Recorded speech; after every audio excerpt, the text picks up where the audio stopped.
Çok kıymetli, saygıdeğer beyefendiler, muhterem hanımefendiler, hepinizi sevgiyle, muhabbetle selamlar, hoş geldiniz, sefalar getirdiniz. Son günlerde Irak Türkmenleri hakkında sosyal medyada kışkırtıcı, mesnetsiz, belgesiz iddialar içeren videolara rastladık. Mecburen cevap olarak bu semineri düzenlemek zorunda kaldık.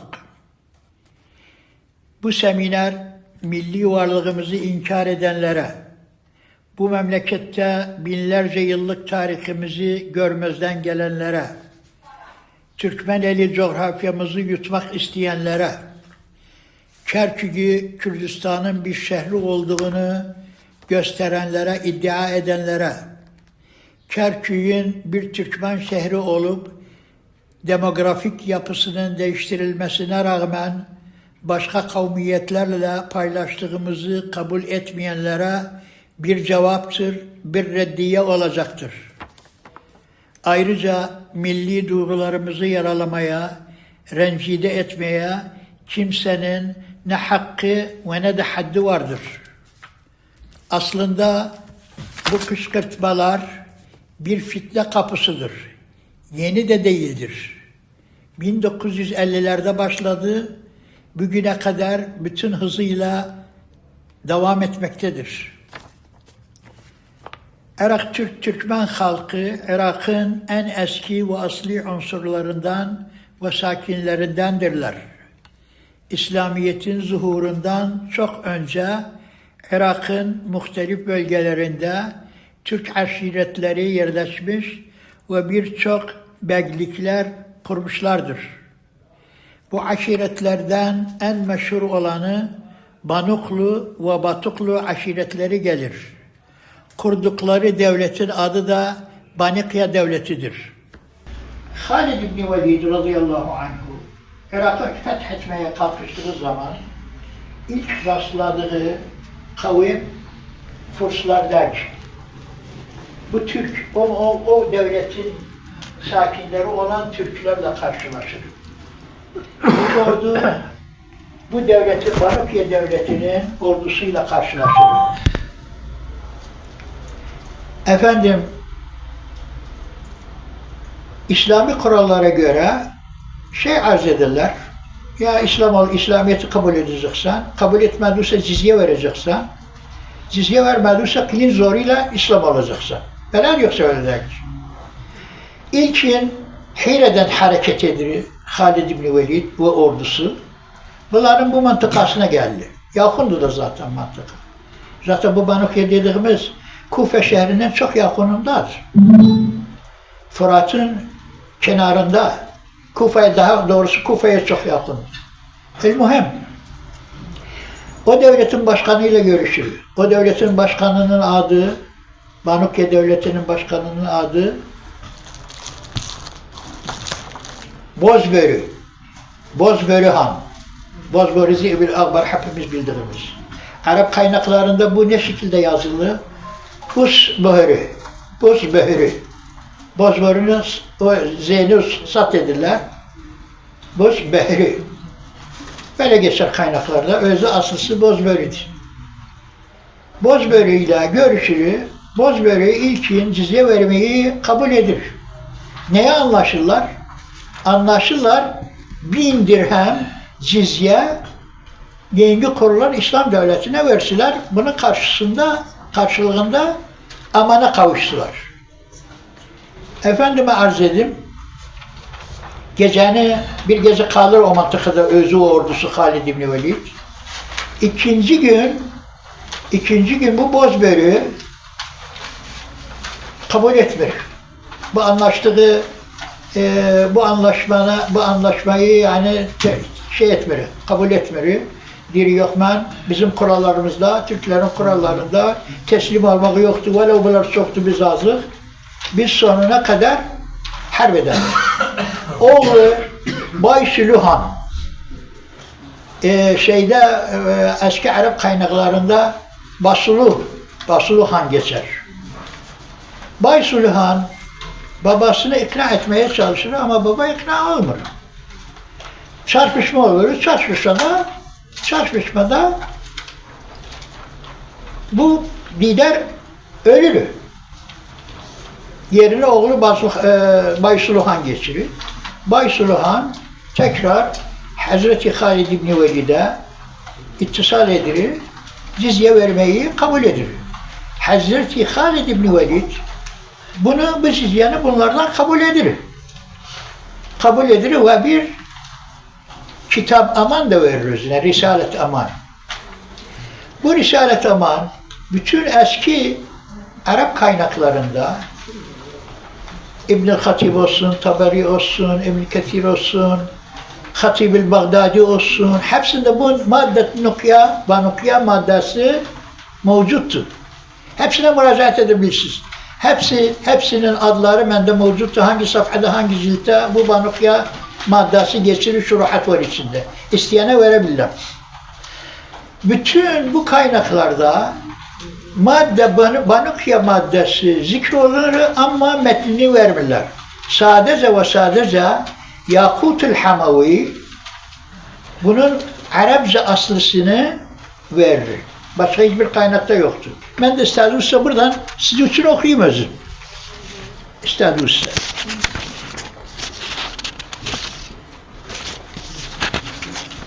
Bismillahirrahmanirrahim. Bu Hazreti Halid bin Velid'in risalesidir. Hâzâ kitabun min Halid ibn Velid. Lisloba bin Buzböğrü. Hani dedim Buzböğrü'nün oğlu. Ve menziluhu bi şâti'il Furat. İnneke âminun bi emânillah. Ala hakni demike fi i'tâ'il cizye an nefsike ve ciretike ve ehli karyetike banikya. وسميا على 1000 درهم جزية وقد قبلنا منك ورضي من معي من المسلمين بذلك فلك ذمة الله وذمة النبي محمد صلى الله عليه وسلم وذمة المسلمين على ذلك شهد هشام ابن وليد kardeşi Hazreti Halid ibn Velid'in kardeşi Hişam ibn Velid bu anlaşmaya şahittir. Ve Cerir İbni Abdullah İbni Ebi Avf bir ayrı sahabe ve Sa'id İbni Amru ve kutibe senet 13 ve selam ve yurva ene zâlike kâne senet 12 ve banikiye aydan min rastâk menjib ala emyâlil Medine ma'cemil buldan Yakutul Hamavi el-Mücelledil Evvel sayfa 331 maddet banikiye bunu İsteyen müracaat edebilir. Gelagen bir ayrı mühim noktaya bütün muarrihler 54 Hicri'nin Türkmenlerin Irak'a gelişlerinin ilk senesidir. Burada bu anlattığım husus ispat edilir ki 54'ten evvel bu memlekette Türkmen varlığı var ve o dediğim kimin o mantıkada iki en büyük aşiret, birisi Banuklu, o birisi Batuklu. Bu Banuklu devletini kuran, o Banukya devletini kuran Banuklu aşiretidir. Ayrı imaratlar da var imiş. Bunu da biz nereden alırız? Amasyalı muarrih Hüsameddin, Abdizade Hüsameddin, 1922 yılında İstanbul'da çıkan meşhur gazete, İkdam gazetesinde bir makale yazır. Makale 2 Şubat 1922, gazetenin sayı nüshası da 8919. İsteyen bunu da müracaat edebilir, arşivde mevcut görebilir. Orada makalenin adı nedir? Irak Türkmenlerinin menşei. Irak Türkmenlerinin menşei Basluhan'dır. O bu Suluhan dedim. O Suluhan'dır.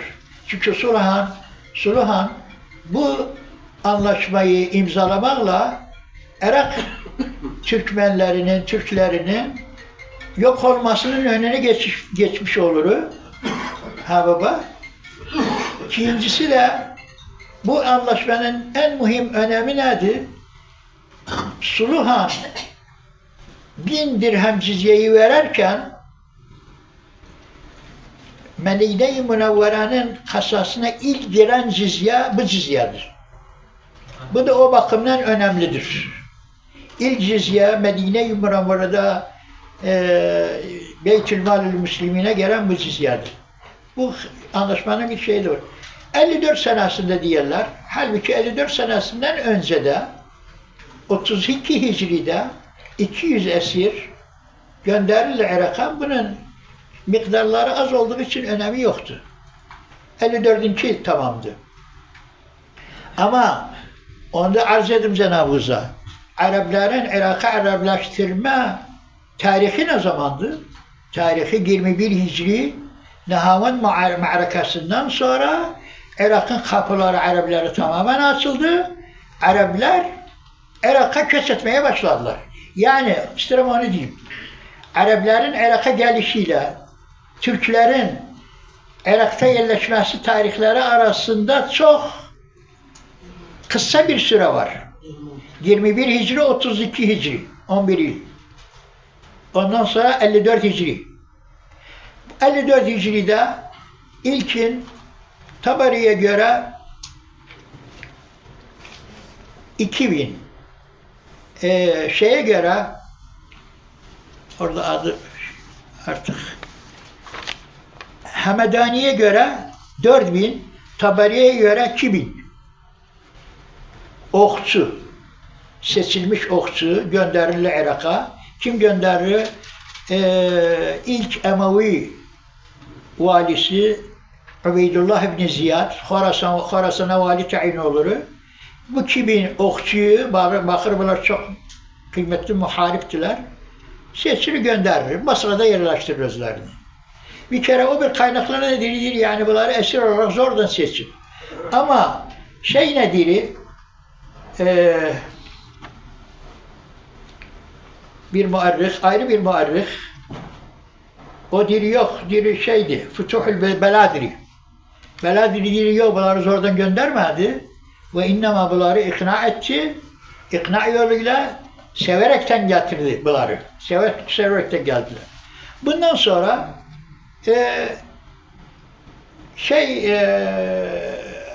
Abbasi devrine gelince, Abbasi devrinde bilirsiniz Emevileri Abbasiler, yani Irak'a Emevilerin elinden alan Abbas oğullarını iş başına getiren kimdi? Ebu Müslim el-Khorasani'di. Ebu Müslim el-Khorasani'nin ordusunun büyük ekseriyeti Türktür. Yani bütün tarihi mastarlar diğer. Ve bir kısmı da Khorasan'dır. Khorasan halkıdır. Yani aslan Acemdiler. Ondan sonra halifenin emri üzerine her yıl efendime diyeyim ediler. 2000 seçilmiş kişiyi Bağdat'a muntazaman gönderirler. Sadece El-Fadıl İbni Yahya El-Bermeki vali olduktan sonra Abbasi halifesi emredilir, diri 20.000 kişiyi seçeceksen göndereceksen Türklerden. Bu maslar da diyeyim size El-Mesalik ve'l-Memalik li İbn Hurdabadi. Tarih-i Umam ve'l Mülk'te de geçer bu husus. Efendime diyeyim, bunları hepsini koyalım bir zamanla Türk unsuru Irak'ta, Bağdat'ta çok yoğun bir hal alır.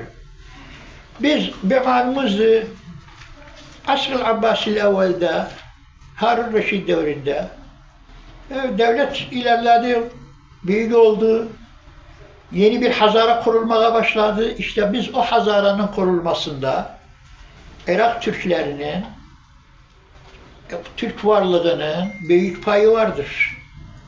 Biz bu kurulan medeniyette büyük payımız var.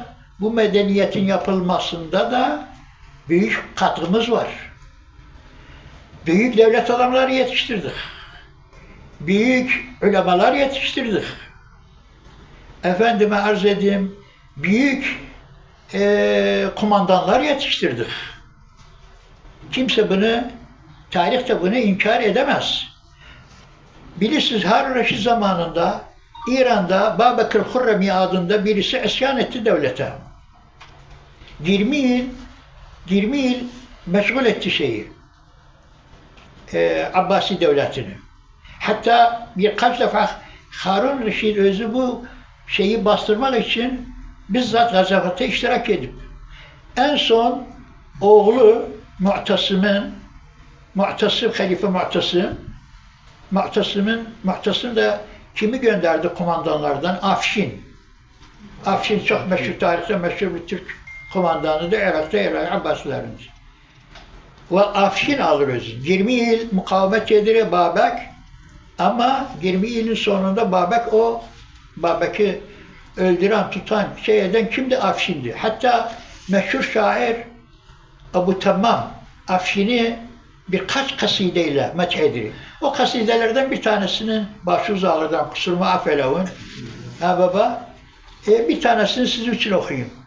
لَقَدْ لَبِسَ الْأَفْشِينُ قَسْطَلَةَ الْوَغَى مُحَشًّا بِنَصْلِ السَّيْفِ غَيْرَ مُوَاكِلِ وَسَارَتْ بَيْنَ الْقَنَابِلِ وَالْقِنَى عَزَائِمُ كَانَتْ كَالْقِنَى وَالْقَنَابِلِ رأى بابك منه التي لا شوى لها فترجى سوى نزع الشوى والمفاصل تراه إلى الهيجاء أول راكب وتحت صبير الموت أول نازل.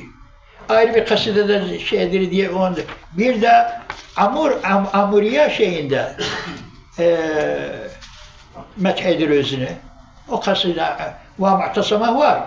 Gene Afşin'i gönderir. Afşin o ma'rikani gene kazanır. Ebu Temmam o şeyde de methedir Afşin'i. Bunun yanında biz Abbasi devrinde müçteme'in yaşayışına bile şey etmiştik. Selam olsun İmam Hasan-ül Askeri. Niçin yerler özüne askeri? Liannehu o kadar Türkleri severmiş. Türk ordusunda şeyin ordusunda, Abbasi ordusunda mevcut olan Türklerin elbiselerinden girermiş. Aynen. Kâne yetezeyya biziyil cunudil atrak. Hani diyorlar 2003'ten sonra İmameyn-i Askeriyen merkadi nesf oldu Samarra'da. Bu büyük bir yanlıştır. İmameyn-i Askeriyen yoktur. Bir tek imam var askeri. O da selam olsun Hasan-ül Askeri'dir.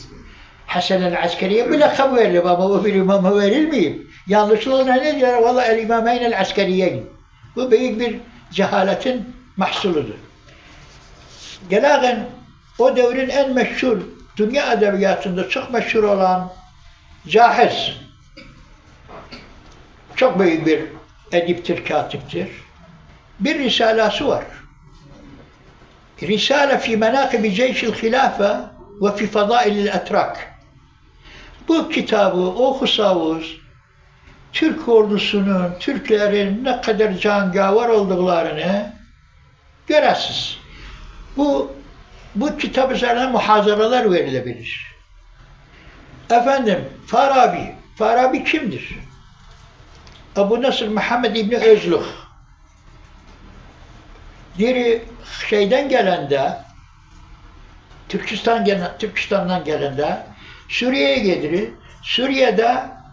Suriye'de Seyfü'd-Devlel Hamedani'nin misafiri olur.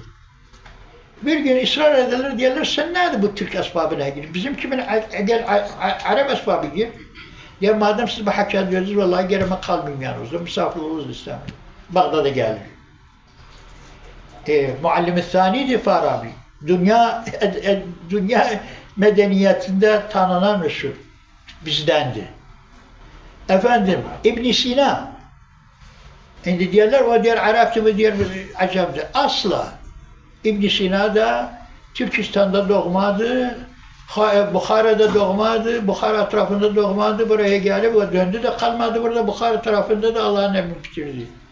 Niçin adını koyuyorlar Sina, İbn Sina?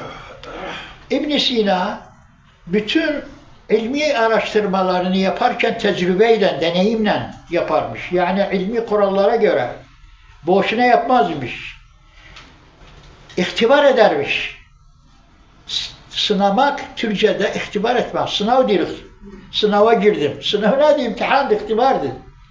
İşte İbn Sina da bütün ilmi çalışmalarında her şeyi ihtibar edermiş. Onun için buna Sina adı koyuyor. Sina oğlu. Yani sınayan adamın bu şekilde. Hatta ben bir Farisi bir makale okudum. Bir arkadaşım vasıtasıyla şey.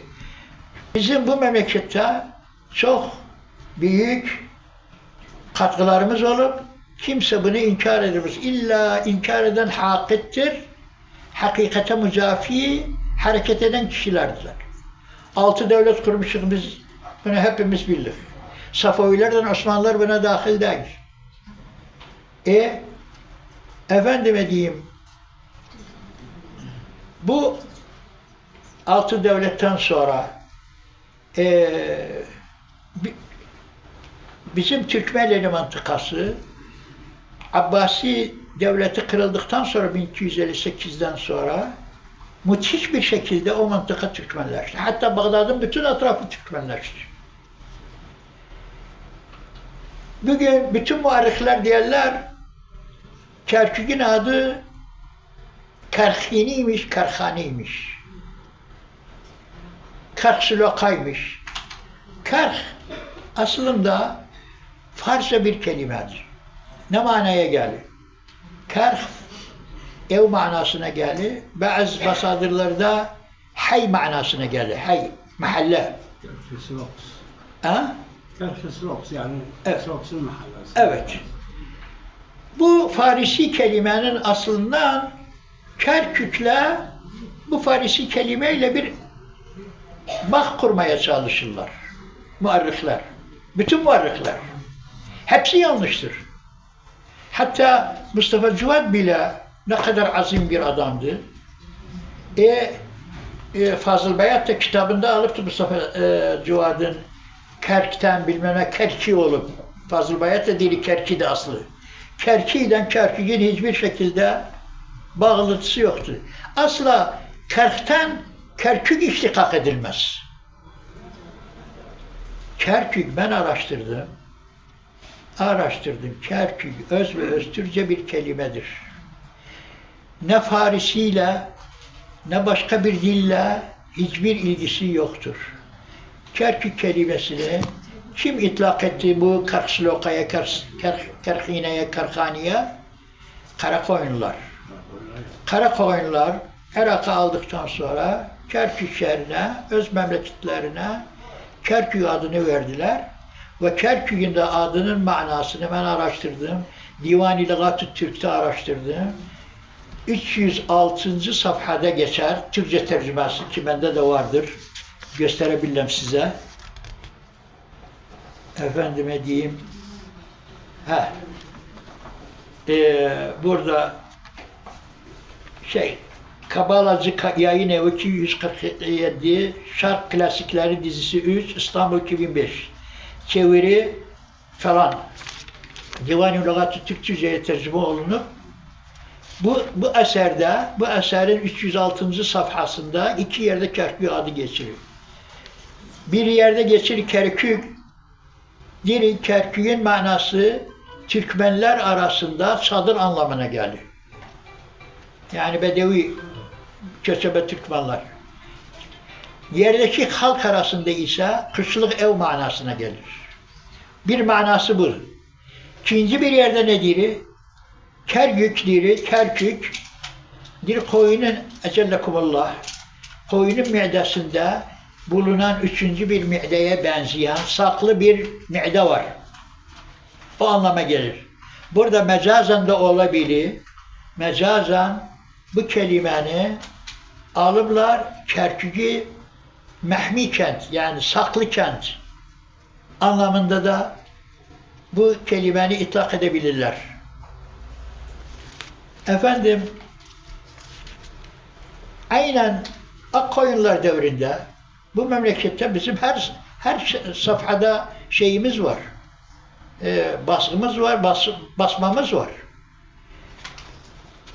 Akkoyunlar zamanında Uzun Hasan'ın oğlu Maksud'un fethiyle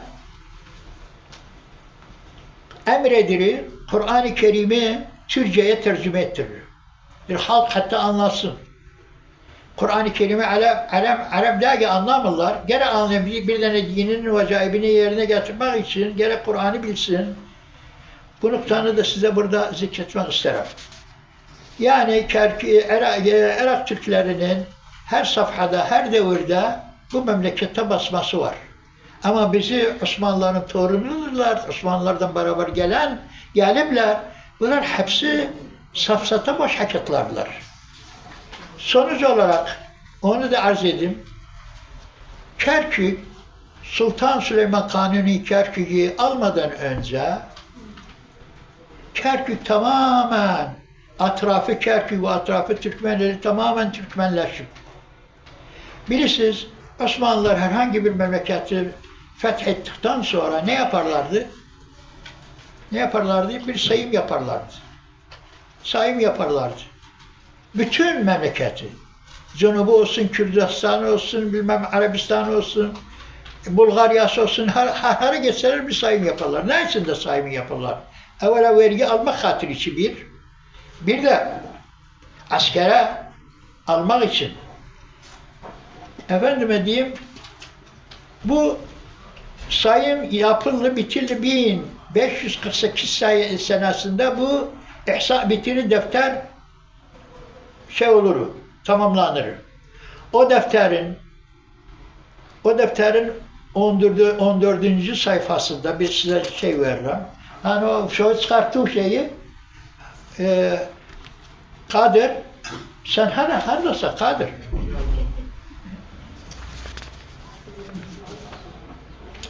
Sonuç olarak şeyde bilirsiniz. O sayıma göre Kerkük'te o tarihte 7320 kişi erkek kişi, yetişmiş erkek kişi. Yok uşak. Yok uşak. Yetişmiş erkek kişi 7320 kişidir. Bu kişinin bu sayı Kerkük'ün bu sayı Kerkük'te 6690'ı dekşebilirsen indi özüne Abdülkadir Hayat'ın. 6690 neferi Müslümandı. Gayrimüslimin nüfusu ise 150 neferi Yahudi, kalanı 180 neferi ise Hristiyandır. O şey böyle yazır. Gelelim Müslüman nüfusa. Müslüman nüfusun 6558 neferi Türktür. 54 neferi Kürttür. 54'ü gösterebilirsen benim için. 54 neferi Kürttür. Bunu Kaka Ahmet işitsin. 33 neferi Arap'tır. 121 kişi de yetişkin erkek ahali ise kimliği tespit edilmeyen karışık topluluklardılar. Safha 14, Defteri Tehlil 111 numaralı. Bir şeyi de arz edeyim yeri gelmişken. Bazı muarrihler diyorlar İslami fetihten sonra Irak'ta kimler vardı? İşte Araplar o sıralarda açıldı. Irak'ın yani tehribi o zaman başladı. Bizim de gelişimiz o sıralardaydı.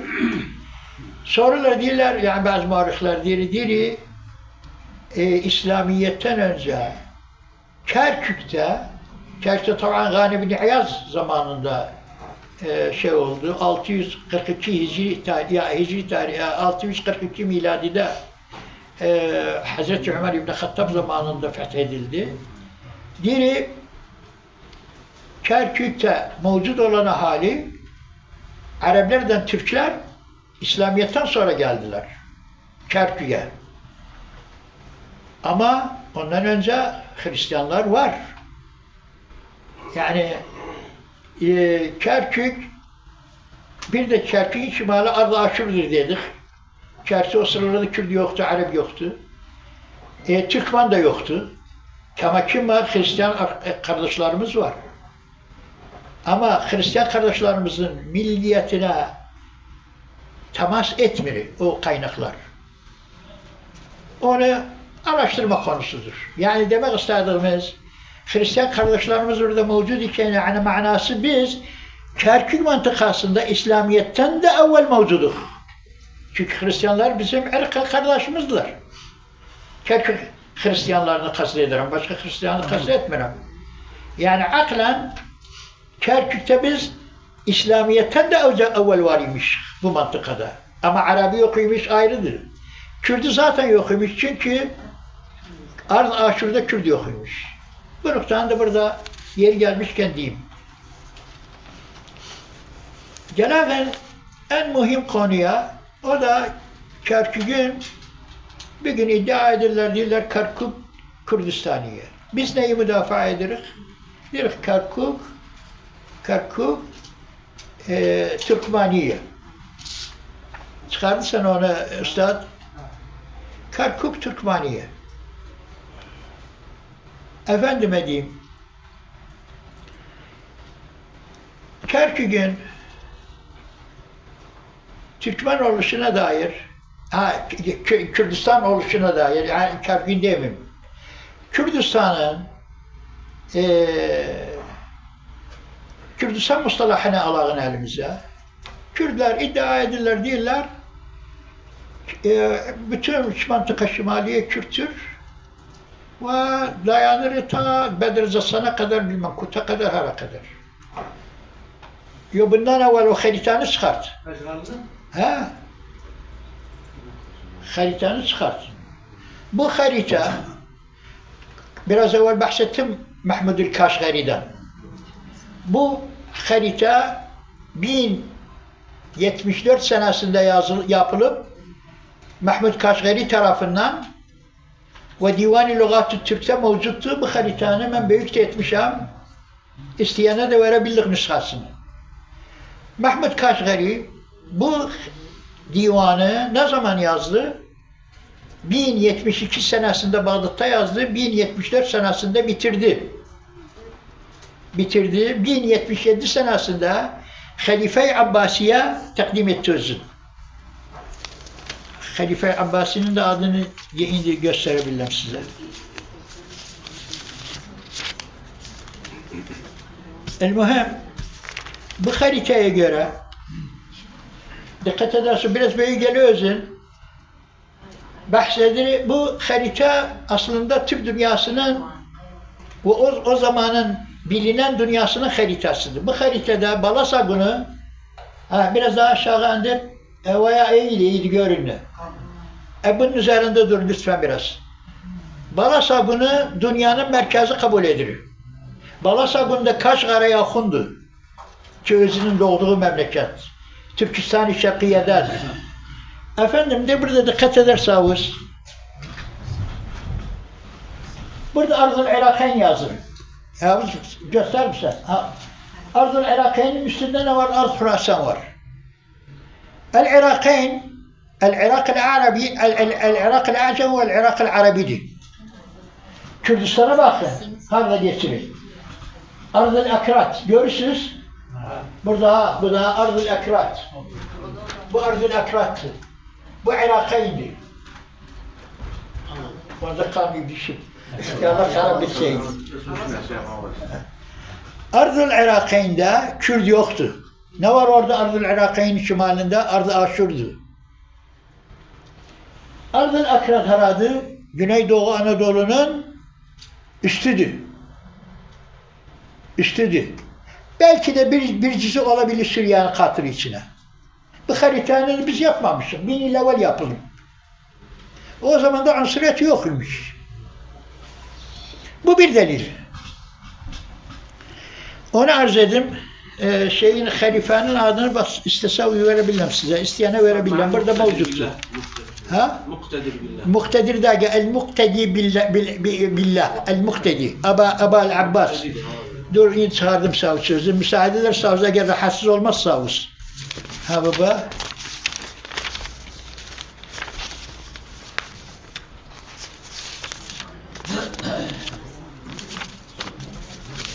İşte. Kafılmır. Lakul. Yo adını yazmış ya mevcuttu da bende. El-Muhim. El-Muhim. Kürtler direkt Kürdistan'da, biz direkt Kürdistan'dayız. Bir ayrı vesika Osmaniye gösterebilirim. O ayrı vesika Osmaniye'de Kürtlerin öz etrafıyla Kerkük Kürdistan'daki İmaret Baban ki Süleyman Paşa Baban tarafından kurulup, yapılıp Osmanlılar yaptı. yok Osmanlılar yapmıyor. Osmanlıların emirleri Baban emiriyle yaptırır biz. Bir katip yazıp çıkıp ne diri Süleyman Kanuni yaptırır bizi. Halbuki Süleyman Kanuni 1566'da vefat edip hep Süleyman Müleymaniye adı yok imiş ortada. Bir katibin rayı diyor. Bir katip bir rayı ortaya atabiliyor. Ama o katip geri o rayını delillerle ispat etsin. Yani kafadan atmayla olmaz. Mesnetten, delilden. İlmuhem. Süleyman Paşa Baban torunları arasında Mehmet Paşa Baban'la Abdullah Paşa Baban zaamet üzerine hilaf düşür aralarına. Efendime diyeyim, Abdullah Paşa Baban Mehmet'ten evvel paşaymış. Bağdat valisi azli edip özün Mehmet Paşa Baban'ı getirip hilaf olup bilmem ne olup bir de isteyipler bu gelsin paşa olsun. Mehmet Paşa Babam bunu kıstırıyor. Bu niye kıstırınca amcası geldi İran'a. İran hükümetinden yardım alıp hatta 20.000 o zaman tümen verip özüne 20.000 tümen çok paradı. Ve külliyetli beklerde asker verip özüne bunları sokup sahara İmaret Baban'a. İmaret Baban, Emir Baban, Mahmud Paşa Baban öz kardeşi Osman Bey'i bir ordu teşkil edilir, dirbuları çıkart Kürdistan'dan. Kavala özlerdi. Osman Bey babam bunları, kavaları indi o haritanı çıkartmam. Şeyi çıkarttı, o dediğim noktanı tespit edin. Her dadı gösteririm size. Bes burada bir şey de var o müsaadeyle.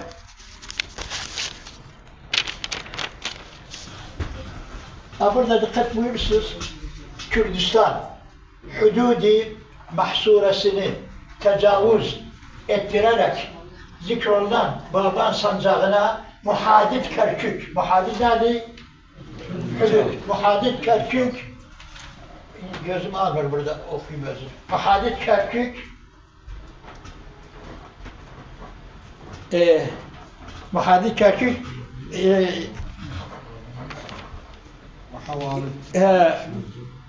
Osman namında biraderini külliyeti asker ile Kürdistan hududunu tecavüz ettirerek yani Kerkük ve havalisine ve Bağdat mukataatından Zengebat ve atraf ve eknafına irsal olmuş ifadesi açıkça gösterir ki Kerkük ve çevresi aynen Zengebat ve çevresi gibi Kürdistan coğrafyası hududunun dışındadır. Mahmud Paşa kardeşi Osman Bey Kürdistan'ı aştırarak o taraflara tecavüz ettirmektedir. Bu belgenin tarihi ne zamandı? 2 Recep en alttaki göstersiz iyi okunmuyor 1200 ya 51'di ya 31'di. 52. Bu belgeni de ben çok kıymetli arkadaşımız katip yazar Avni Ömer Lütfi'den almışım. Bu aslısı özündedir. Belgenin tarihi de var. Osmanlı arşivinden alınıp bu arşife giren bu şeyin aslısını bulabilir. Efendime diyeyim bu bir ayrı bir ispattı ki Kerkük Kürdistan değildir. Ama gelen Osmanlılar Kürdistan kelimesini itiraf edipler. Yok. Osmanlılar dini asaslara göre Osmanlı Devleti bir strateji üzerine kuruldu. O da İslam'ı yaymak. Dikkat ederseniz Osmanlılar her zaman devletlerini kurduktan sonra hep garbe taraf gidiyorlar. Şarka taraf gitmiyorlar. İslamiyet'i yaymak. Bu onların şeyidir yani, stratejisidir. Ne zaman dönübler şarka, ne zaman İran bunları arkadan vurupsa dönübler şarka. İlk Sultan Yavuz Selim şey edince Osmanlılarla Anadolu'ya tecavüz edince Anadolu'nu şialaştırmaya kalkışınca Yavuz Selim bunların üzerine yürüdü. Çaldıran'da ordularla kırdı bilirsiniz. İkinci şey ne zamandı? Sultan Süleyman Kanuni devrinde. Sultan Süleyman Kanuni gene her tarafına fütühata gitmek isterken Şah İsmail Safavi yine arkadan vurdu. Bağdat'ı aldı. Bağdat'ı aldıktan sonra Bağdat ahalisi'ne hepsi bir arize yazdılar. Sultan Süleyman Kanuni ile irtibata geçtiler. Gel bizi kurtar. Mecburen geldi. Geldi o kurtardı da.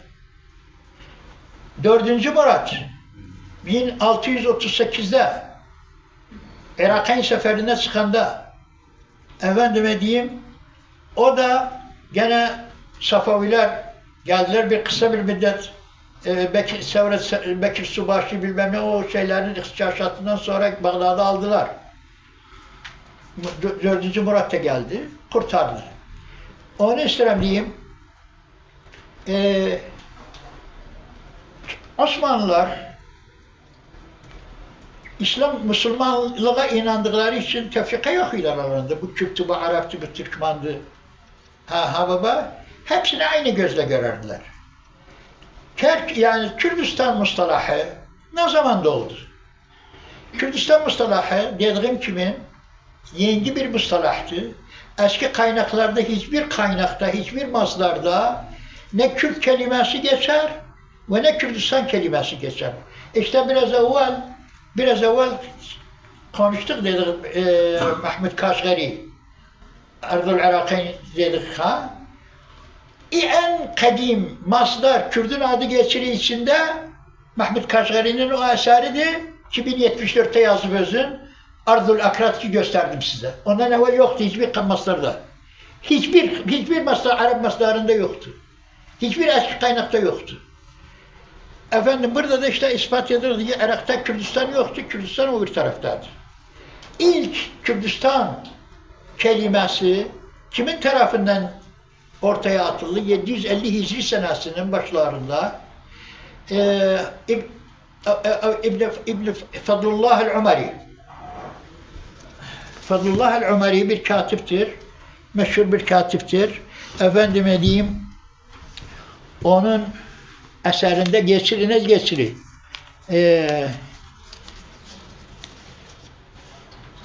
Ahalisi diri biz müsaade ederseniz bunu karıştırın biraz bakın.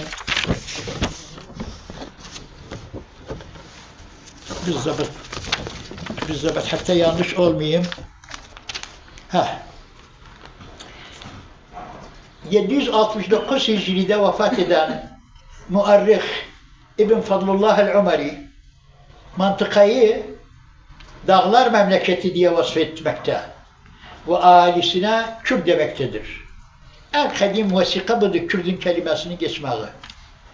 Ha zamandı 750 Hicri yani karn-ı Rabi Aşar'ı avail karn-ı Rabi Aşar'ı miladi. Burada geçirir.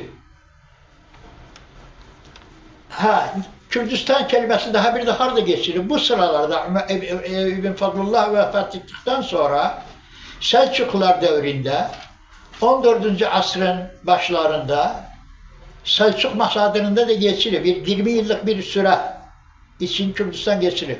Ama Selçukluların devrindeki Kürdistan her anı kapsırı indiki kaynakından tut ala canibeyil hudud el-Irakiyel İraniye kıyliyağın yukarıya sarkırı Şahruzur tarafına kadar ulaşır.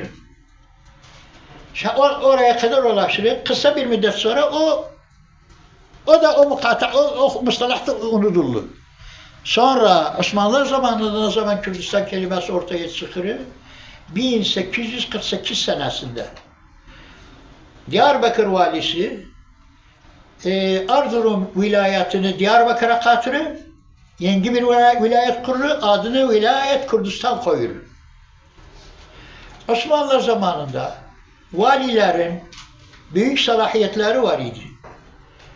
çok muazzam salahiyetleri var. İlk medeniyeti kim hafızanı birleştirmek salahiyeti gibi bundan o yana var. Ama ne zaman devlet bunun doğru olmadığını görende müdahale ederdi. Bu Diyarbakır valisi bunun şeyden de 21 illik 1848'den 1867'ye kadar o vilayeti yaşırır. Birleştikten sonra kısa bir müddet sonra Erzurum bir de Araslan'ın özünden 1867'de Osmanlı Babi Ali bu vilayeti lağvedir. Osmanlılar ise onu isterim diyeyim. Müslüman oldukları için tefrika bilmezdiler. Ne Kürdistan kelimesine mumanaat ettiler, ne de benimsediler. Yani bir ılımlı bir siyaset Kürdistanlara karşı kullandılar. Bu demek değil ki Kürdistan'ı teyit ettiler. Siyasetlerinde Kürdistan vilayeti diye bir vilayet vardı. Osmanlı tarihinde 624 sene tarihinde bu dediğim 21 il süreden ma'da birisi çıksın bana bir kaynak göstersin. Desin böyle bu kaynakta Kürdistan geçirir, Osmanlı Kürdistan vilayeti kurup filan tarihten filan tarihe kadar. Yoktu böyle bir şey. Sonra Allah'ın ayrı bir hususu. Bir gün Kürtlerin dediği Kürdistan bölgesini Avrupalılar o zaman Türkmenistan kabul edilir. O haritada gösteririm size. Bu harita 785 senesinde 1785 tarafı bir İngiliz müsteşriki tarafından yapılıp bak Türkmaniye'ni göster babam hayatı. Solda. Bir daha. Orayı gösteriyoruz. Bakın orada Kürdistan yoksa Türkmaniye'dir. Türkmaniye'dir yoksa yok.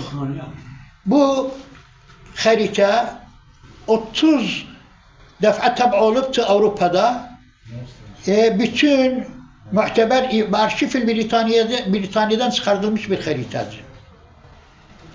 Bu da en büyük bir ispattı ki Kerkük Kürdistan'daydı. Kerkük Türkmenistan'dı bu haritaya göre. Bu haritada Kerkük'ün yeri var. Gösterir böyle iyi şey edilse. Ben muşavvaştım, iyi çıkmayıptı.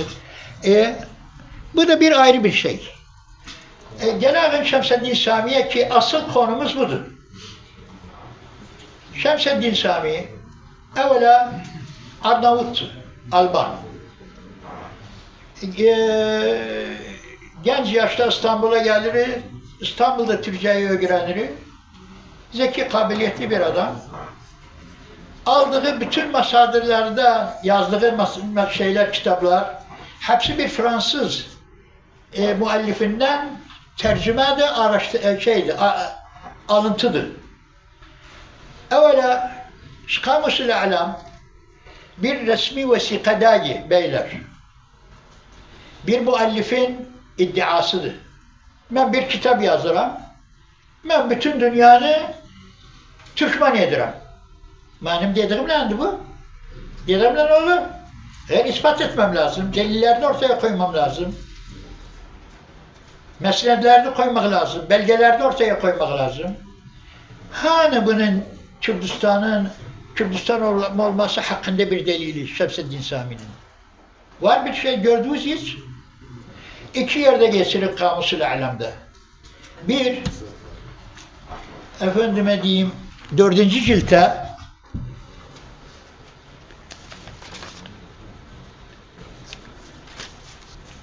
bir 4. ciltte bir de 5. ciltte. 4. ciltte ne yazır? Bakın bu adam özünü nakzedir. Kimse bu nakzettiğini Üstad Necdet hariç kimse bu nakz mevzuuna işaret etmeyeyim. 4. ciltte sahife 2889'da çıkar gözünü sevim. Kerkük'ten bahsedilir. Yine merkezi Kerkük şehri olup bunca kaza bunca nahiyeye munkasimdir. Zerdeki yani aşağıdaki cedvelden anlaşıldığı üzere Kerkük'e bağlı 1150 kariye var. Mecmu nüfusu 89.000 ahaliye cami'tir. Cedvelden sonra ne geldi nedir? Ahalinin kısmi azamı Türk ve Kürt ve bir miktar Arap'tan mürekkep Müslim olup bir ikişer bin Kildani ve Yahudi dahi vardır. Nef kuyuları var, bilmem neler var. Burada siz bu bölgeden ne anlarsınız? Bu belgeye göre Kerkük Kürdistan'dı. Kerkük'ün ekseriyatı Kürt'tü, yoksa Kerkük'ün ekseriyatı o sırada ilk derecede Türklerdi. Sonra hep o yüzden lütfen bir ne şekilde anlam. Ben anladığım doğru mu yanlış mı? Selam bana. Eğer kısmi azami Kürt olsaydı ilk defa ne diyordu? Kürt ve Türk ve bir miktar Arap. Niçindir bir miktar Arap? Araplar çok azıymış. Genelde aynı Şemseddin Sami özünü nece nakz edilir. Geri, lütfen iyi dikkat etseniz. Kürdistan'ın Musul vilayetinde ve Musul'un 160 kilometre cenubi şarkısında Şehri Zur sancağının merkezi ve bir şehir olup Kerkük'ü ahalisinin 3 rüb'ü Kürt ve kusuru Türk ve Arap vesairedendir. Burada ekseriyatı kime verir? Kürt'e verir. Eydi ben burada sorarım. Musul vilayetine bağlı Kerkük, Musul vilayeti, hepsinin Kürt'edir bir. Musul vilayeti nereden tutulur? Zaho'dan tutulur, Musul'dan tutulur, ta Enerhar'a kadar, Cebel-i kadar. Süleyman'ısıydı, Erbil'iydi, Kerkük'üydü, Hanak'ıydı, Duz Hurmatısıydı, Karatepe'siydi, Kiflisiydi vesaire. Bunun içinde ahalisinin Kürt olduğunu iddia edilir. Sonra Kürdistan'ın hududu harda başlar, harda bitirir. Buna dair hiçbir vesika yoktur. Hiçbir şekilde elimizde bir mesned delil yoktur. Bir de ayrı bir şey diyeyim size. Bir ayrı Şemseddin Sami aynı kamusu Salahiye. Şemseddin Sami nedir? Bir nüfusu 14.000'di. Ahalisi kısmi azamisi Şii mezhepti. Arkadaşımız küfrüdür. Usta Yaşar cevap versin bana lütfen. Küfrüde kaç aile var? Şii ailesi. Bu hepsi Sünnidir. Yani bize Sünni Şia kelimesi yok. Yoktu, bu yeni çıktı bu. Ne terkin yani böyle baksana. Ya ben Şemseddin Sami'nin iddialarının çürük olmasını ispat ediyorum. Yoksa ben Şii'de benim başımın tacıdır, Sünni'de benim başımın tacıdır. Bizde bu olsaydı biz kız alıp vermezdik birbirimize. Beş veya 6 aile şey var orada. Ne terki gelmiş olsaydı, ekseriyatı Şia olsaydı Hüseyniye olurdu. Tarihinde bir Hüseyni oldu. Evet. Duz'du, Tezza'dı, Tavuğ'du, Hüseyniyeler var. Ama orada Tevrat var idi ama şey yok idi. Tevrat Yahudiler var idi elde. Var idi. Ama Hüseyniye var, küfürde yok. Bu aileler de ma'ruf tarafı, bizim dostumuz, akrabamızla. Arı bu oldu zaten.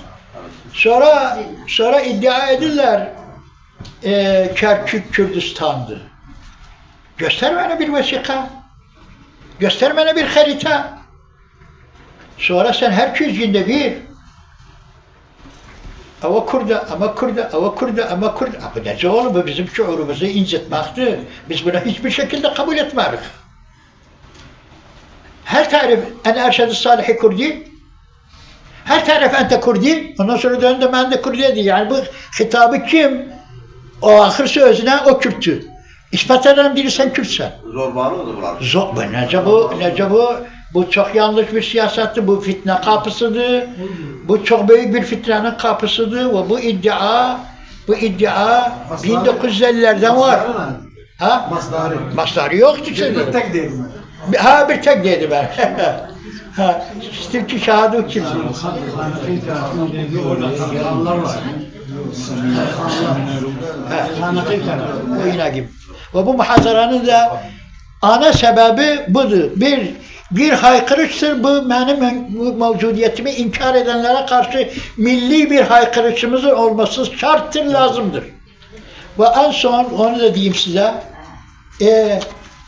Geçen muhazarada Üstad Mehmet Haşim'in arz ettiği muhazarada bir Kerkük haritası gördüğünüz, hepimiz mevcuduydunuz. Orada o harita öyle Türkçe yazılıp, Irak hükümetinin zamanında 1942'de yapılıp, bütün mahallelerin adı Türkçe yazılıp. Bütün yer adlarının adı Türkçe'di. Bilmem ne ahı, bilmem ne ahı. Ve bu 1942'de bizim Firyadi Mahallesi'nin ötesinde hiçbir ev yoktu ki orada yapılıp. Bağ. Ha? Bağ. Bağıydı. Ha. Top sahasıydı. Giderdik biz orada top oynardık. Yok ağa bağı, yok ağa bağı orada. Yok Seyyid-i Şorca'ya girende o sağda bir cami var. O haritada gösterir arazi dur Seyyid Nureddin. Şimdi bende bir harita var idi, unuttum getirim özünü. İngilizce bir haritaydı. Ha? 1944'te gene Arşiv-i Britanya'dan alınıp o haritada aynen Seyyid Nureddin'in haritasını teyit edilir. Orada yazılır Land Nureddin. Orada bu yenge ne Kürt mahalleleri, ne Arap mahalleleri yoktu. Kerkük, Şorca'nın başında bitirir, Şorca yoktu. Efendime diyeyim Azadi yoktu. Rahimava yoktu. Bu yenge Şuvan Muvan etrafının evleri yoktu. Bu yanda Hayy-i Nida, Hayyil bilmem neydi. Araplar da bir sürü hay vücuda getirdiler. Bunlar hiçbirisi yoktu. Bunlar hepsi ispattı ki o tarihlerde bu memleket ne Kürttü ne Arap'tı. Bu memleketin asli evlatları bizi kanatlı silahlardır. Kim ne diyorsa yanlış diyer ve ben bunu ispat etmeye muhavele ettim, çalıştım. Eğer muhtene olduysa sözüme bilmiyorum. Olmadıysa selam. Sağ olasın. Beni sabırla dinlediğiniz için teşekkür ederim.